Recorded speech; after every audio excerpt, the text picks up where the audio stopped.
Universalist congregation.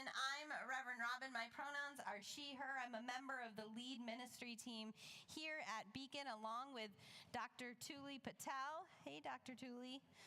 I'm an average height white woman with short brown hair, a little something different this morning if you've seen me regularly, in addition to wearing this beautiful stole created by Helen Kerr. Thank you, Helen, who's here this morning. I'm wearing a blue-green dress and a little bit of bling in my glasses as we begin this new year at Beacon. I come with the joy of a new day to each of you and a special excitement because today is the day that I get to welcome our new assistant minister here with us this day, Reverend Dr. J. Exodus Hooper.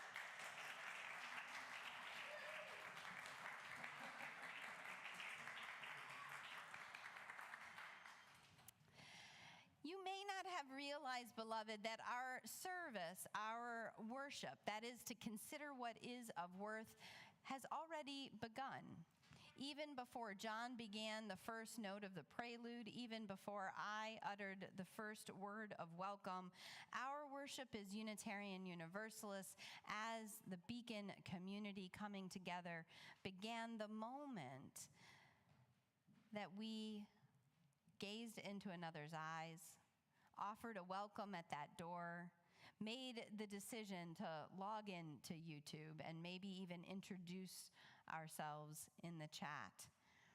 Because as Unitarian Universalists, to consider what is of worth means to behold each person with inherent worth and dignity. It means that worship is not necessarily only within the walls of a sanctuary, but it is every time we make life religious, in the words of Sophia Lyon-Fahs. So, beloved, I would like to invite you as we begin this worship to welcome yourself first, all of you, to this moment that we have together, this gift of time, of community, this gift of the very breath in our bodies. Breathe with me and welcome in the wondrous, maybe the wounded, maybe a sense of wandering, and always, always the wonderful too.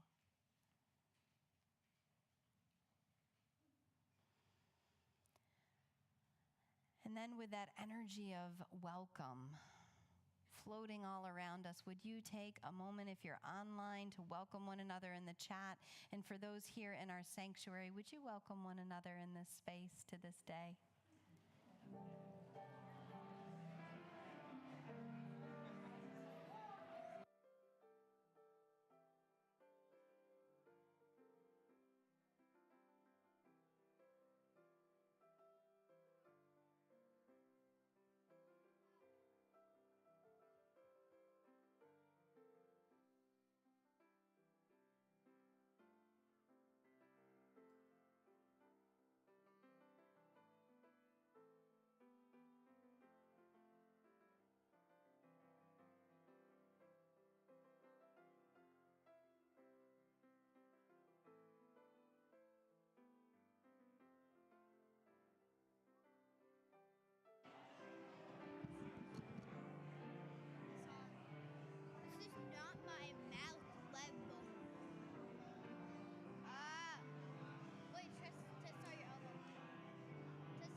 I welcome you to come back to your seats. You did that very well. You were very welcoming. You extended the invitation to each other. So now we're going to have the kids' chorus. Always a total delight to be here with the kids. I know. And my name is Misa Iwama. I'm the Director of Music Ministry. I'm here with John O'Neill and the Kids Chorus. And we're going to sing a song for you about invitation. It's by Noah Aronson. I doubt this is Here we go. on. Oh, And come, come, whoever you are. Come, come.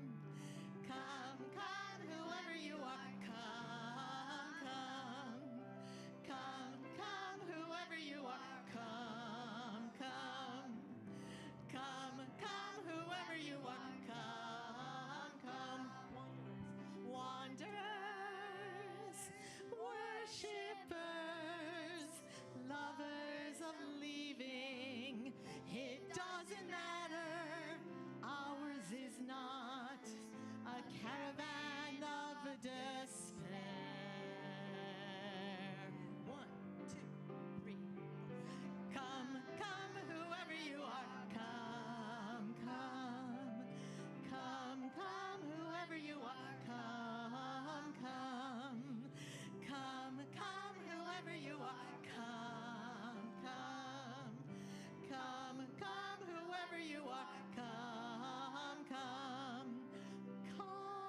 Come, even if you have broken your vows 1,000 times. Come, even if you have broken some promises. Come, even if you have broken your vow 1,000 times. Come, even if you have broken some promises. Come, come, whoever you are. Come, come. Come, come, whoever you are. Come, come. Come, come, whoever you are. Come, come. Come, come, whoever you are. Come, come.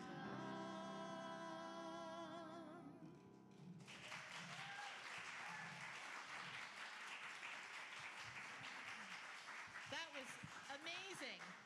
So the next thing we're going to do is all sing together in a hymn number 1018, Come and Go With Me to That Land. And I invite you to rise in any way possible and join in singing. Come and go with me to that land. Come and go with me to that land. Come and go with me to that land where I'm bound. Come and go with me to that land. Come and go with me to that land. Come and go with me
Let's give them another round of applause, please.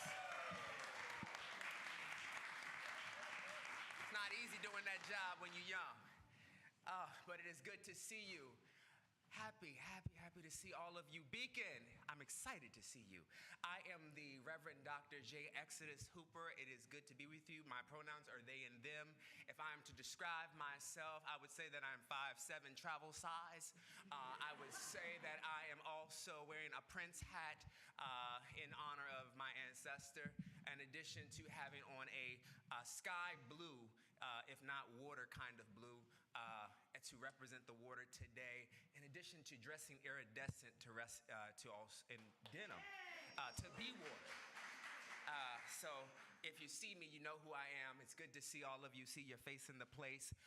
And I just want to offer this moment. This is our call to worship. This is our call to be water, to become water. My ancestors would sing best, and they would say, wade in the water, wade in the water, children, wade in the water. I'm just gonna change it up. Love's gonna trouble the water. Can you sing that one more time with me? Wade in the water, wade in the water, children, wade in the water. Love's gonna trouble the water. When we wade in the water, we are actually taking the opportunity to walk through it, to stand in it. Will you stand with me as water today? Will you walk with me in water today? I'm inviting you in this worship moment to engage you as water. You are water. You here in this space are life for each other. The Ghanaian proverb says that water is life. I thirst for you. I am quenched by you. I am no longer dry, but I am refreshed. I invite you to refresh each other, pour into each other, fill this place to its fullest capacity, and fill up every space. Take up the space you need in order to be fully yourself. Let it flow out of this building into the streets to be fully yourself. Refresh those around you like justice. Be the mighty stream. I call you to be the water. Do we have anyone who would love to light the chalice in this present moment? Volunteer of any kind. The chalice. Oh, it's not. Oh, okay. Thank you. Anybody want to light the chalice? Try not to eat the mic.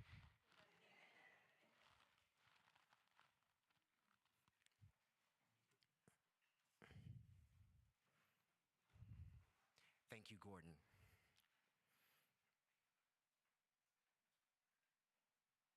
As Gordon lights. Oh, David, I'm sorry. My eyes are bad.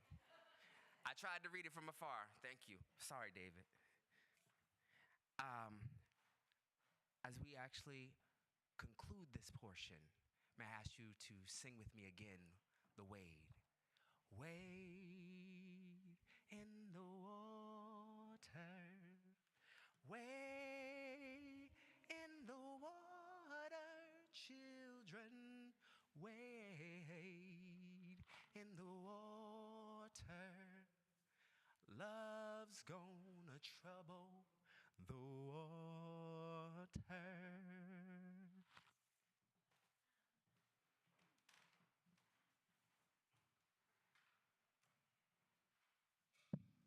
All right, we're going to continue singing. This time we're going to do hymn number 100.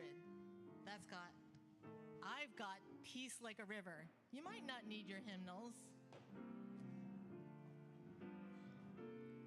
But let's rise in any way possible and join in singing.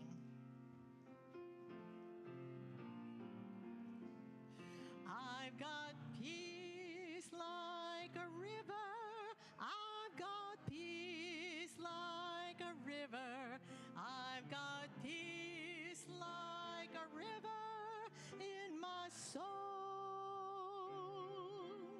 I've got peace like a river. I've got peace like a river. I've got peace like a river in my soul. And now I've got love. I've got love like an ocean. I've got love like an ocean. I've got love like an ocean in my soul. I've got love like an ocean. I've got love like an ocean. I've got love like an ocean in my soul. I've got strength like a mountain. I've got strength like a mountain. I've got strength like a mountain. I've got strength like a mountain in my soul. I've got strength like a mountain. I've got strength like a mountain. I've got strength like a mountain in my soul.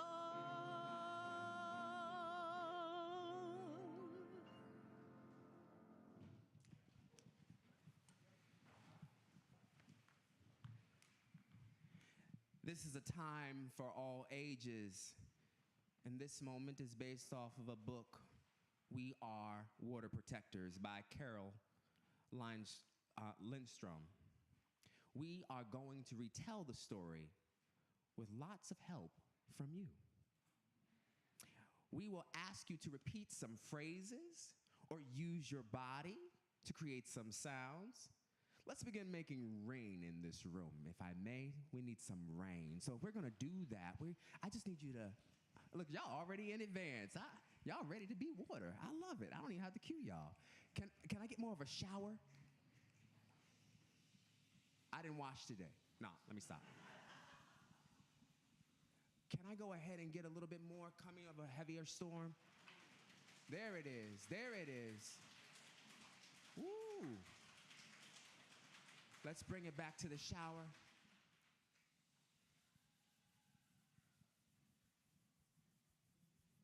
Let some fine drops now fall on us.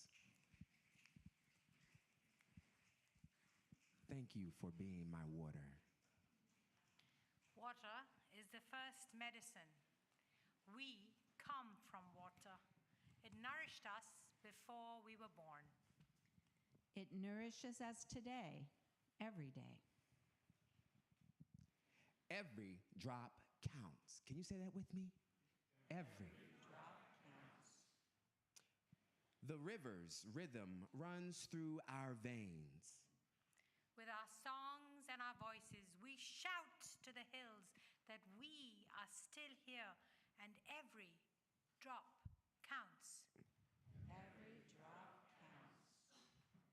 But there are things that will spoil the water, destroy the land, poison plants and animals, wreck everything. Sometimes we think it will take a long time before this happens.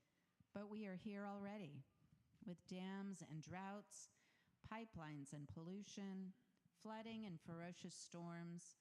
In this climate crisis, every drop is compromised. But take courage. Take courage. We can rally together to work for the water, to work with the water, to work for the land, to work with the land, to resist the pressures. Remember, every drop counts. Every drop counts. It will not be easy. We fight for those who cannot fight for themselves. The winged ones, the crawling ones, the four-legged, the two-legged, the trees, the plants, the rivers, the the earth. We are all related. Water has its own spirit. Water is alive. Water remembers our ancestors who came before us. With our songs and our voices, we shout to the skies that we are still here and every drop counts. Every drop counts. We are stewards of the earth.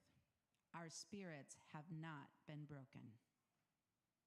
We are water protectors.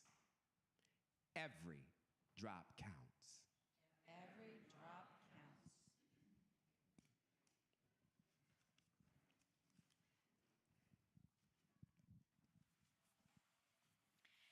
As the summer days begin to cool here in Northeast America, each one of us was invited today to bring some water.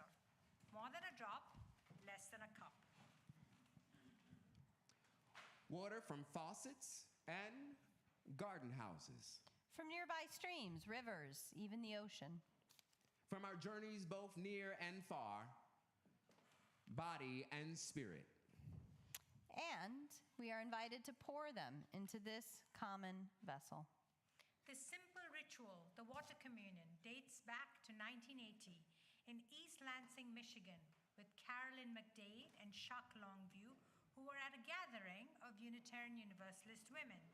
They created it as a way for women who lived far apart to connect their work with each other locally and to the whole. The water in this pitcher that Reverend Robin will now pour is a part of 32 previous water ceremonies at Beacon. This year, we recognize those who came before us and some who are still with us today, who gathered the water as an act of community building and strengthening. We acknowledge that water is a blessing and also can be a burden. Right now, water is overflowing in some places as the climate crisis deepens and ferocious storms displace entire communities and devastate many living beings. We know, too, that millions of people are denied water this day because of drought, because of greed, because of war. As Reverend Jay pours out this empty pitcher, I invite you to pause with me, to remember and call into our minds all of those without water this day, including the people of Gaza who have no running water, who have no drinkable water right now. As we begin a new year here, a new year of building a beacon, we ask you to come forward and pour water into this common vessel. If you have not brought water, don't worry. Please do come forward and use the pitcher here filled with water from our past water ceremonies. In some water ceremonies, we share where the water is from, whether our home or distant places. This year, as you come forward, we invite you to tell us, as you pour your water, what are you pouring into this community? Is it hope? Is it courage? Is it resistance? Strength? Solace? Grief? Healing? You may say it aloud or perhaps silently to yourself. However you wish to engage in this ritual, we ask you to do so. Come, beloved, come into our water ceremony. All are welcome in this ritual. And those who are joining us online, we invite you, as you're able, to perhaps pour a little bit of water into a plant or a vessel, even a cup that you have in your home. All are welcome to come forward now.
Beacon. My name is Sean Jordan, for anyone that I've not yet met. I take he, him pronouns, and today I'm wearing my favorite wool sweater. It's bringing on the cooling of these autumn days, and I'm super happy for this big transition. End of summer is a fun time, but I just really come alive in the autumn personally. You'll also notice I'm wearing a burgundy stole, which indicates my role as a chaplain within this community. As chaplains, we extend the pastoral care of Beacon, in part through the creation of sacred spaces like what we've done here today. We do this with intentional presence and intentional deep listening. We recognize that everyone needs care at different points in our lives, and so we offer ourselves as a living resource for spiritual care.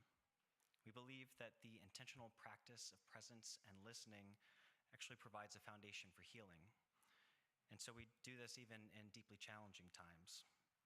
If you are feeling called to be more heard and would like to be connected with a chaplain, please see me or any member of the ministry team, and know that we hold these engagements in the strictest of confidence, and you can learn more on the Beacon website. One other way that we extend the spiritual care of the community is through a weekly ritual of community candlelighting. And today we'll be mixing up this ritual a bit, as you can see in our water ceremony here. But first, we'd like to begin by lighting a few candles as a community. We light a candle of sorrow as we continue the call for sensible gun laws and gun violence prevention to protect the vulnerable, standing in solidarity with those who demand change and bolder steps toward a safer future for all. We light a candle of gratitude for the change in seasons as the cooler autumn air begins to settle in, honoring the beauty of transformation and the reminder that even in times of uncertainty, the certainty of nature's cycles offers us grounding and peace. We light a candle of reflection for the lessons of summer, the moments of spontaneity, adventure, and rest that have shaped us over these past months. May we carry these experiences into the autumn with gratitude and wisdom. We light a candle for our children, educators, and parents as we enter the school year properly, and we lift up hope for resilience, curiosity, and well-being as they navigate new challenges and opportunities. And we light a candle of joy and gratitude for this, our Beacon community. As we gather, beloved, may we remember the importance of spaces like this where we, like water, can come together and support growth and shared intention. For these things and so much more, beloved, I invite you now to consider your own inspirations of gratitude, sorrow, and joy. We're going to invite you to return again and take either a stone that may represent a sorrow or something heavy that you might be carrying, or one of these colorful glass shards to represent a joy or something that is uplifting you in this moment, and then drop that into our bowl of shared water here. If you're joining us virtually, take this time to light a candle or offer a water tribute of your own, and we invite you now to come forward.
is good to see all of your faces, beloved, at this in-gathering. It is good to be here with you, Reverend Jay, and John, and Misa, and Dr. Thule. It is good to be gathered together in this new year. I am sure you've heard a few of these phrases that I'm about to share recently. How many folks have heard within the last 2 months, every vote matters? Anybody heard that? Is that a phrase we've heard? Yeah. I've heard it a few times. I've heard a couple of different reiterations too. And these are things we say, right? We say every vote matters. We say every voice matters, right? Every one matters. As Unitarian Universalists, our new values proclaim that every person is inherently worthy. And just today, we said again and again, every drop. That's good. I was a little earlier in the service, so I'm just making sure we're still all moving together here. On Friday, I joined a group of members from Beacon in Philadelphia. I see some of the faces that made the journey from New Jersey to Philadelphia. It's a journey, not really. It's a very short journey, but a good one. Nancy and Bill Griffith are here. Cynthia Gutierrez Bernstein. There's Cynthia right there. We were also joined by Chris Budin and Carol Satchel and Claudia Cohen, who I don't see this morning, but maybe is joining us online. We were gathered in Philadelphia at the Unitarian Church there as part of UU the Vote, which is our denominational effort for voter engagement and democracy defense. And on that Friday night, we had a rousing set of music and singing and kindling the light of our faith, and also a panel discussion talking about not only what this election means, but what democracy means, what the act of voting means. As Unitarian Universalists, how voter registration, voter engagement is woven deeply into our history and our present faith as Unitarian Universalists. And then on Saturday, yesterday, it was time to get to it. What we had gathered there for. Not only the practice and the words about voter engagement, but actual voter engagement. And I don't know, how many folks have done like canvassing, door knocking in your, made phone calls ever before, text messages? Keep your hands up.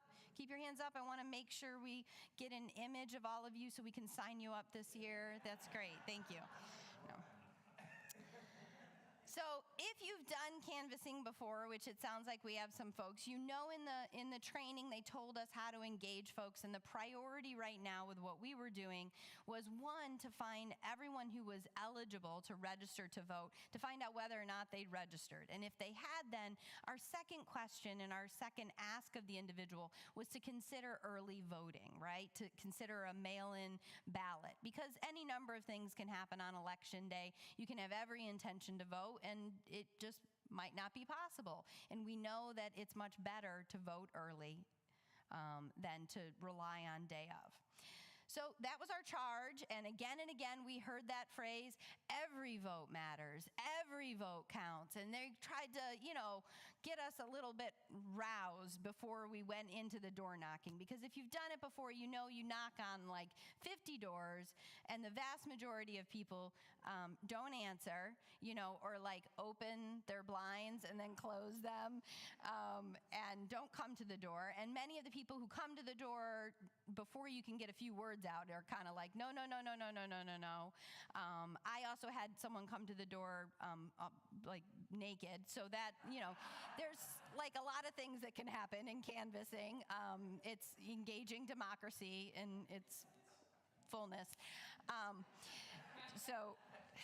But every now and then you do get to folks who have questions and want to engage with you. But I have to be honest, when we were standing on that street yesterday in Media, Pennsylvania, I was not feeling it. And I had been part of the chanting, every vote matters, every vote matters. But when we got out of the car, I was kind of tired, and I was thinking, this is just going to be a lot of door knocking. It's going to be humid. I'm going to be tired. People aren't going to open the door. They're going to say no to me. They're not going to want to talk to me. And I wasn't feeling the spirit of our faith, if I'm honest. I wasn't feeling very hopeful. But as the minister, I felt like I needed to lift my countenance and pretend.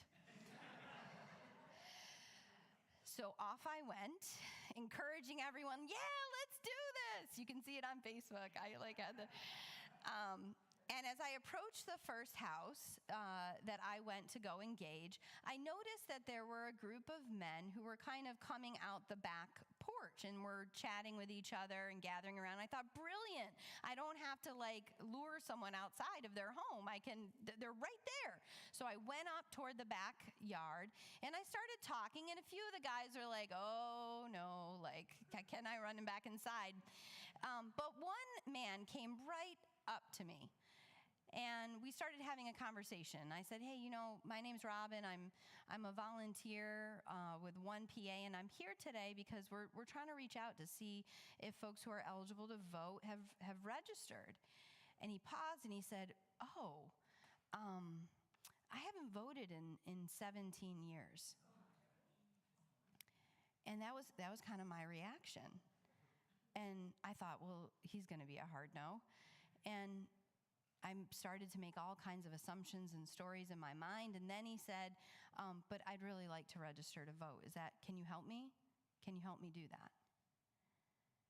And so I opened the little app we had, and he started filling things out and seeing that, in fact, he wasn't registered. He registered, and he also made a plan to vote early. And so I just kind of casually said, wow, you haven't voted in 17 years. He said, yeah, I just got out of prison. This is my second day. And this is a transitional house. All of us here are transitioning back into community. And this is the first time I'm going to be able to vote. In Pennsylvania, yeah. And suddenly everything shifted for me. All that cynicism I had swirling around, all that I don't want to be here, all that I'm hot, it's humid, every vote matters. It all dropped away, and I was deeply humbled and grateful. Just moments later, Cynthia knocked on a door, and I could see a woman answered, and she had two very little children in tow. And I thought, well, that's going to be a hard no. I'm going to keep going. She's going to be too busy. And then I got several houses away, and I realized I didn't see Cynthia anymore. And that's, for safety, I got a little worried, and I couldn't see her anywhere. And so I asked one of the other organizers that was out with us, Chris, I'm like, hey, do you know where Cynthia is? He's like, oh yeah, she's on the porch with that lady. They're having a whole conversation. And I said, really? Didn't she have 2 young kids? And he said, yeah, but they seem to be engaging with each other. So I went 4 more houses, and Cynthia still wasn't back. So then I turned around, I pulled a U-turn and started going back to do the houses walking toward her. And I got all the way, and she was just wrapping up and came off that porch. And she said that she had met a woman who wasn't engaged politically at all, had never really been interested in elections, wasn't part of it, wasn't really paying attention even to what was happening. But when Cynthia knocked on her door and asked her what she cared about in her community, she wanted to have a conversation. And at 37 years old, someone who did not vote, who was not engaged, who didn't think her voice matters, registered to vote. Every drop counts. Every drop counts. Every drop counts. Now, I want to be clear, we were not doing any kind of partisan voter registration. We had no idea, for many of the folks we registered, which way they were voting in the presidential election, in the local elections, or state. That's not why we were there. And all of that rousing rally that we had both on Friday night and on Saturday morning in our training was not about registering the right people. It was every vote counts. Every voice matters. Every drop counts. Now that's kind of an act of faith, isn't it? For some of us, for me, to really believe that. It was the same for Reverend James Reeb, whom some of you know, who in March of 1965 decided to answer Dr. King's call to Selma, who left his 4 children and his spouse in Boston, where he was a minister, a Unitarian Universalist minister, and to go to Selma. And there, he, along with many others who answered Dr. King's call from all over the country, tried again to cross Edmund Pettus Bridge, and that time they were unsuccessful.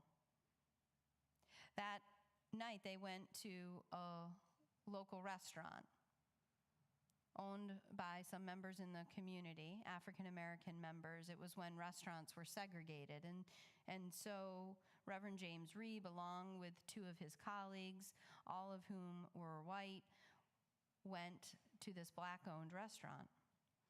What they didn't know is that they'd been followed and that there were men who didn't want folks organizing for voting rights in Selma, who didn't want folks like Reverend James Reeb coming to town.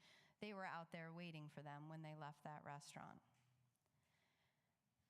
And as they walked out, the men started following them and heckling them, and then they attacked them. And Reverend James Reeb was struck in the head and fell to the ground. And when the attack was over, his colleagues rushed him to a hospital where they refused to treat him because they knew who he was. And so they went on to a hospital for African Americans only, where they treated him but soon realized that he would not recover from the injuries he sustained. And early the next day, he died. Although many African Americans had died in the struggle up until that point for civil rights, including for voting rights, it was the death of this white minister, Reverend James Reeb, that really caught the nation's attention, including the president, and is largely credited, even by Dr. King, as a turning point in the struggle for voting rights, as a galvanizing point, a watershed moment, if you will. Now, I fully acknowledge the political and moral complexity that it was the death of a white minister, a Unitarian Universalist minister in this case, who changed things. And yet I also can't help but wonder if Reverend James Reeb, as he made that decision to go to Selma, as he traveled and made truly what then was a journey from Boston to Selma, as he attempted that march over Edmund Pettus Bridge, as he went even to dinner that night, if he believed in his being that every drop counts, that every voice matters, that every vote matters, did he really believe that with every ounce of his being?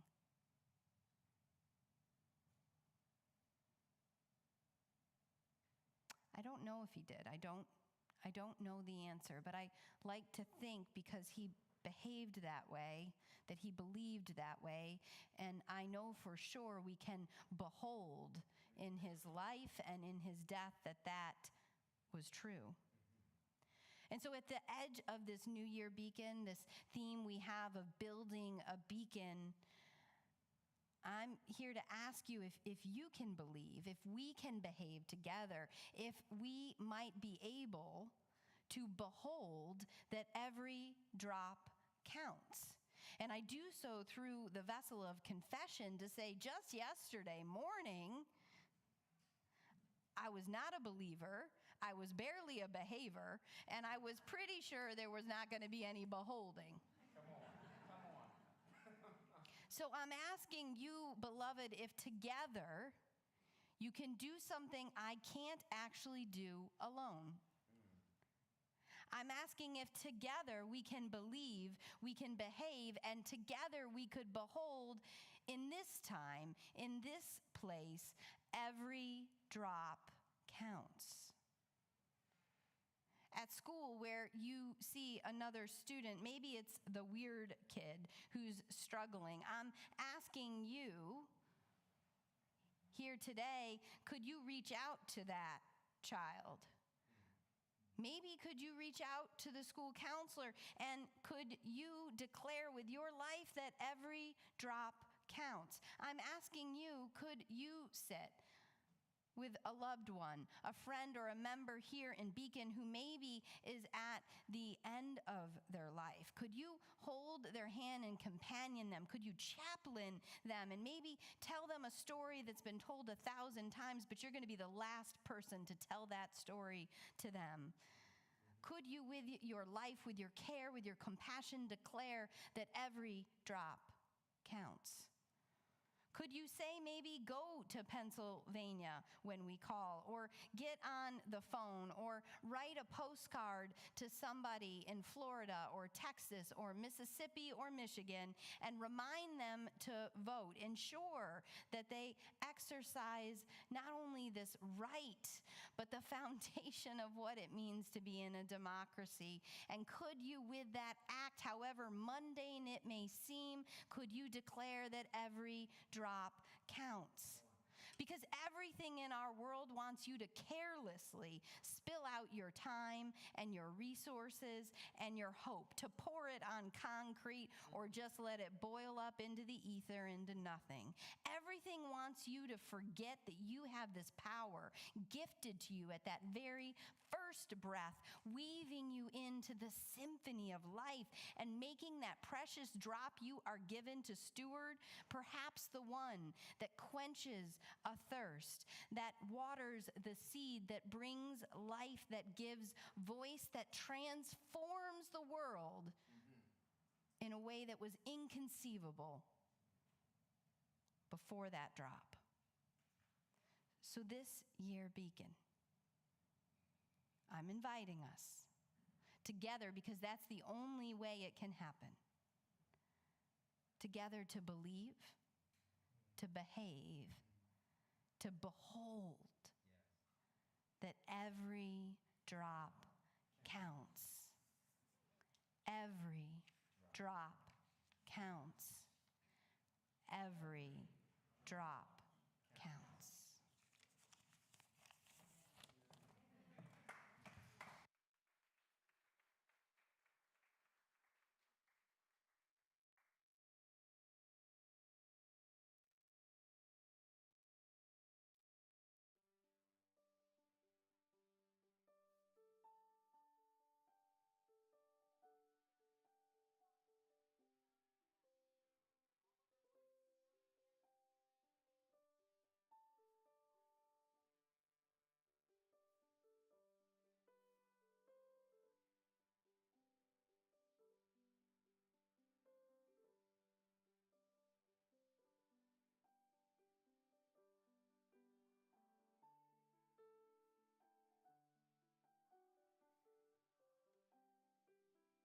And so are we.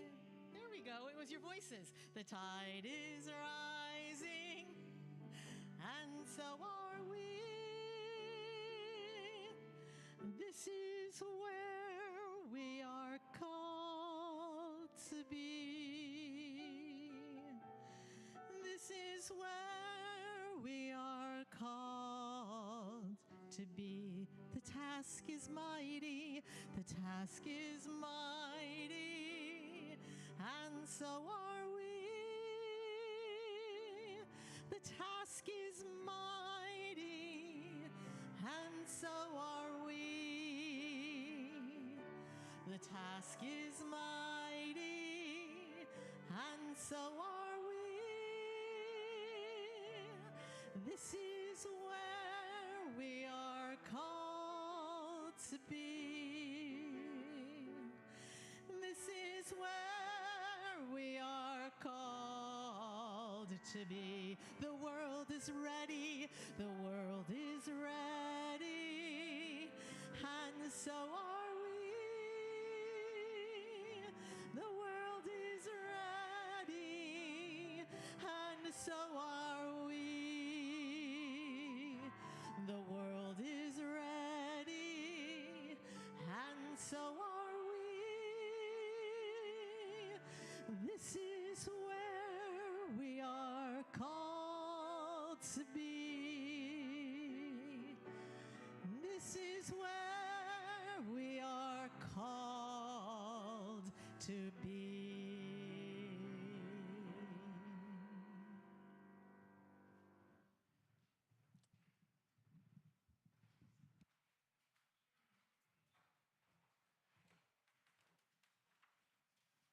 Good morning, Beacon. You know me already. I'm Joelle Bachner, a she, her, 50-ish, slenderish, petite-ish, curly-haired white woman. I think so. I found my way here because of a blind date. I had been searching for a spiritual community, and I was ready to find a place to call home. The date was a dud, but the man raved about his UU congregation in the city. And I had friends 15 years prior who had mentioned participation in a UU community in Maine. So the next morning, I hunted online and found Beacon, which was less than 10 minutes away, so I decided to check it out. Vanessa preached my first service. And by the end, I found myself with tears streaming down my face. These, you, were my people. Curious, intelligent, determined to make the world a better place for everyone, and with beautiful music to inspire us along the way. I decided that if I still loved it as much, I would join in a year, which I did. In the years that followed, I joined the choir, participated in a few community groups, attended services, and then something really special happened. Turns out, thanks to Beacon's participation in Home First years ago, I found my person. Oh, you guys just made me cry. Tom McDonald signed up to stay over Thanksgiving night in 2007, as did I. So, yes, technically, our first meeting was sleeping together in the sunroom on 2 separate cots. About a year of getting to know each other here and there. Later, we had our first date. We got married in this sanctuary on the first day of spring in 2010 with our music director then, Mitchell Vines, playing the piano, the choir singing up there, and our lead ministry team leading the ceremony, and even our ketubah that hangs over our fireplace was created by member Helen Kerr. Beacon is home. It is where, when I found myself struggling with my dad's dementia, the leadership team created a support group to help me and others through similar struggles. It is where, when Tom was diagnosed with leukemia a year after we were married, and he had to go through chemo, Beacon members tripped over each other to help and take him to and from treatment so that I could stay home and de-stress. It is where I was able to make a meal for Sue Walsh when she first became wheelchair bound, and I didn't even know her. Beacon is a place where love is made visible.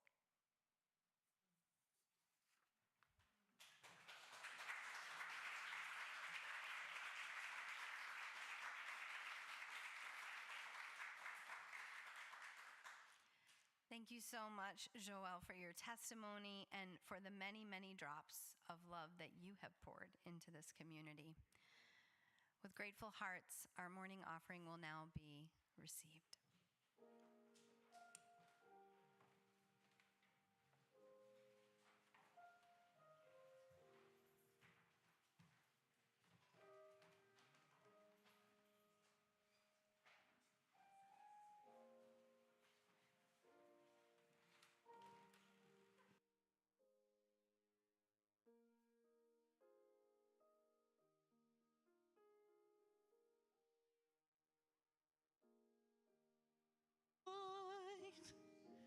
I cannot cross on, and neither have I wings to fly. Build me a boat that can carry two, and both shall row, my love and I. There is a ship, and she sails the sea. She's loaded deep, as deep can be, but not so deep as the love I'm in. I know not how I sink or swim, but I am open, and I am willing, for to be hopeless would seem so strange. It dishonors those who go before us.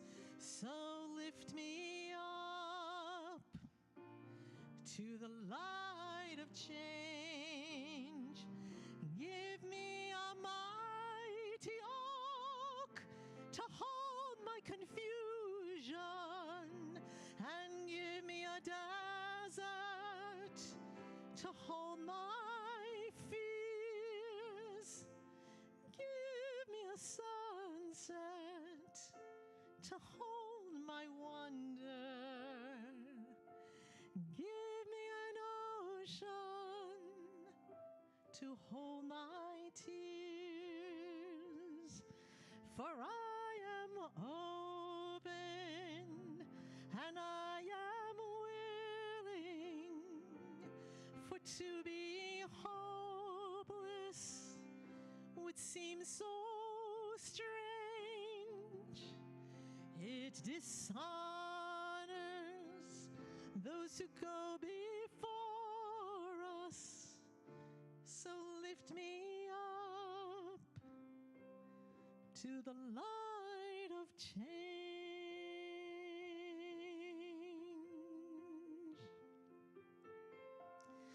Build me a boat that can carry two, and both shall row, my love and I, and both shall row, my love and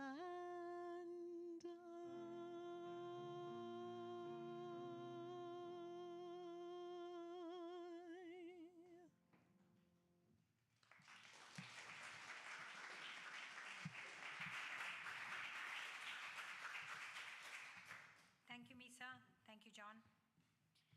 Blessing the Boats at St. Mary's by Lucille Clifton.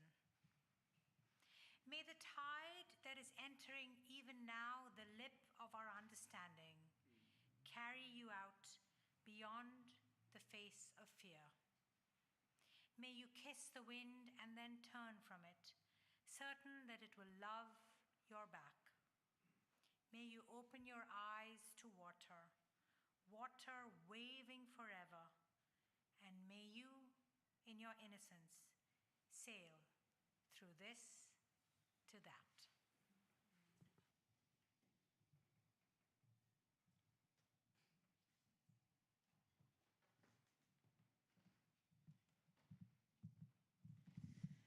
All right, it's been a good day of singing and a good day of words and inspiration. So I want to say thank you so much, John, because you are lifting up all the music.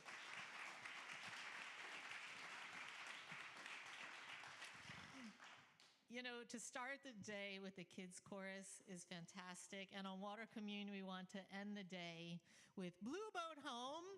So that is 1064. I invite you to rise in any way possible as we're going to sing this together and send the sound out into the world.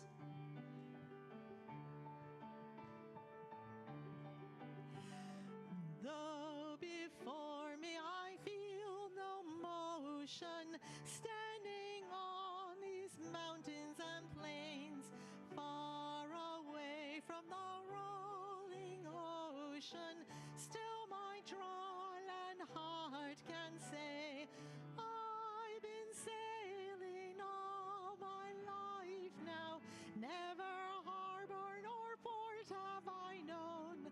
The wide universe is the ocean I travel, and the earth is my blue boat home.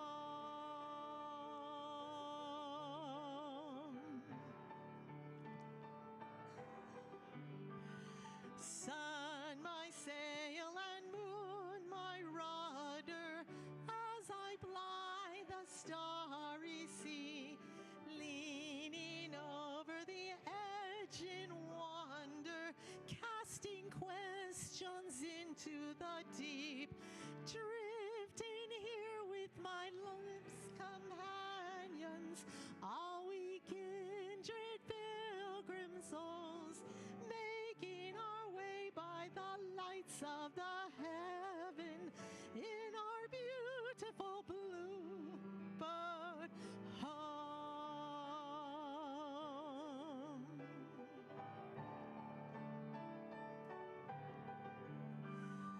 I give thanks to the waves upholding me, hail the great winds urging me on, greet the infinite sea before me, sing the sky my sailor song.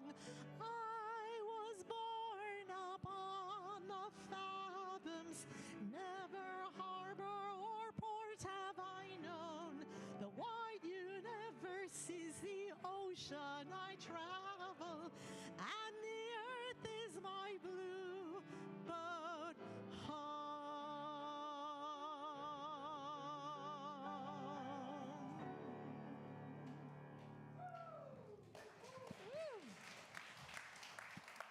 Beloved, would you take hands for our closing blessing? And as we do so, I want to thank everyone who participated in this service, and in particular, one person who you have not been able to see, but who has been instrumental, no pun intended, in our service, and that is our new live stream technician, Lux. Lux, would you come out and maybe give a wave?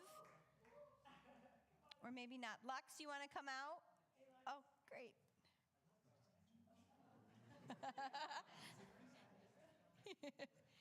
He's getting the frame right for when he's on camera, yeah?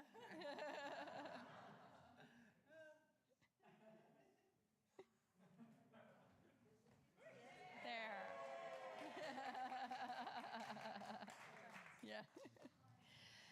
And now may the love that is our source and ultimate return, may it hold you, keep you, and guide you. What's more, may it fill you to overflowing, such that your life is a testimony to that light which can never be extinguished, that greater love, a declaration that every drop counts. Amen and blessed be.